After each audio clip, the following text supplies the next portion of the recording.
बिस्मिल्लाहिर्रहमानिर्रहीम। Dear friends, Nadeem Iqbal official account में आप सबको खुशामदीद। Today we are going to discuss about the student centered approach.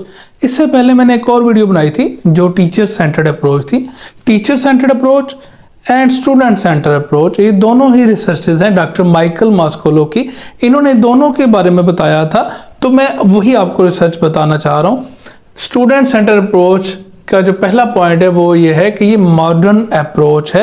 आजकल यही यूज होती है क्योंकि इसमें जो स्टूडेंट है, जैसे हम लर्नर कहते हैं, उसको फोकस किया जाता है, वो सेंटर्ड माना जाता है, उसको फोकस किया जाता है। दूसरी बात, ये इंक्वायरी बेस्ड मेथड भी कहते हैं इसे। इसमें बच्चे को आज़ादी होती है कि वो क्वेश्चन पूछ सकता हो।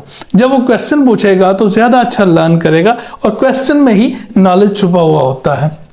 उसके बाद इसमें टीचर एज अ फैसिलिटेटर होगा। जब वो टास्क देता है बच्चों को, बच्चे जब काम कर रहे होते हैं तो टीचर उनको फैसिलिटाइज भी करेगा, एज वेल एज टीचर उनको गाइड भी करेगा और गाइडर का रोल प्ले भी कर रहा होता है टीचर। ठीक है।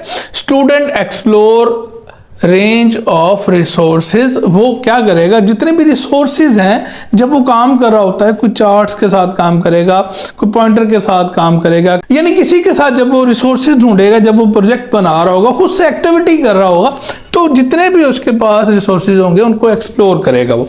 ठीक है। उसके बाद उसके पास चॉइसेस होती हैं कि वो उसने कितना लर्न करना, कब लर्न करना है और कैसे लर्न करना, ये उसके पास चॉइसेस होती है। स्टूडेंट पे छोड़ दी जाती है ये वाली बात।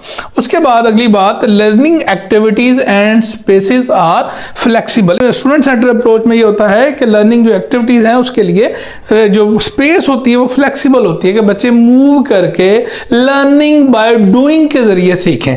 ठीक है। तो इसलिए इनके पास जो स्पेसेस होती हैं वो फ्लेक्सिबल होती हैं। और जब बच्चे खुद से काम कर रहे होते हैं तो डेफिनेटली जो उनकी स्टडी होगी वो कंसेप्चुअल स्टडी होगी। बच्चे गौर व फिक्र से सोचेंगे और फिर उस टॉपिक के बारे में जो डीप नॉलेज है वो गेन कर लेंगे।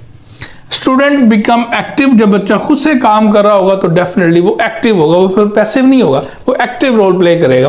क्योंकि इसमें वर्क करते हैं बच्चे पेयर में और ग्रुप में। ये डिपेंड करता है कैसी एक्टिविटीज हैं।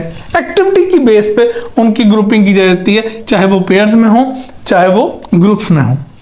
और इसमें बच्चे एंटरटेन हो रहे होते हैं, बोरिंग नहीं है ये मेथड। जब बच्चा खुद काम करता है, ग्रुप में काम करता है, कोई ना कोई एक्टिविटी कर रहा होता है, तो फिर एंटरटेन हो रहा होता है, वो बोरिंग नहीं होगा। और जब एंटरटेन हो रहा होगा तो सही नॉलेज वही है जो एंटरटेनमेंट से वो करेगा। ठीक है। Focus is on both. जो टीचर सेंटर अप्रोच थी उसमें सिर्फ टीचर पे फोकस किया जाता है, लेकिन इस पे इन दोनों पे फोकस किया जाता है, टीचर पे भी और स्टूडेंट पे भी।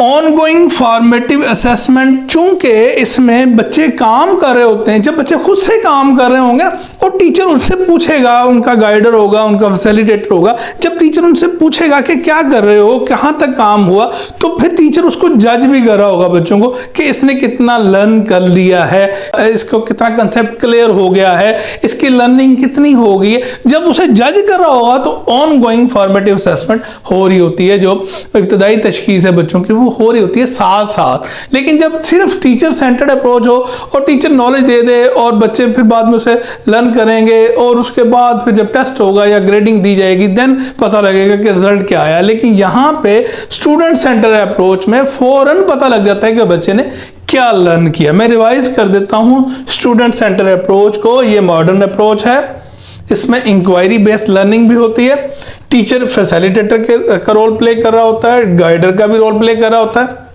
स्टूडेंट एक्सप्लोर करते हैं अरेंज ऑफ रिसोर्सेज को। उसके बाद इसमें चॉइस होती है बच्चों के पास कि उन्होंने कितना लर्न करना है। इसमें learning activities and spaces are flexible होती हैं। कंसेप्चुअल स्टडी होती है, student become active, work in pair group depending upon the activities, entertain हो रहे होते हैं बच्चे। Focus is on both teacher as well as student. Ongoing assessment भी हो रही होती है। ऑनगोइंग कौन सी असेसमेंट? फॉर्मेटिव असेसमेंट भी हो रही होती है। Thank you very much. अगर आपको मजीद इस तरह के टॉपिक चाहिए तो मेरे चैनल को सब्सक्राइब करें और बेल आइकन को क्लिक कर दें ताकि आपको इन्फॉर्मेशन मिल सके। अल्लाह हाफिज़।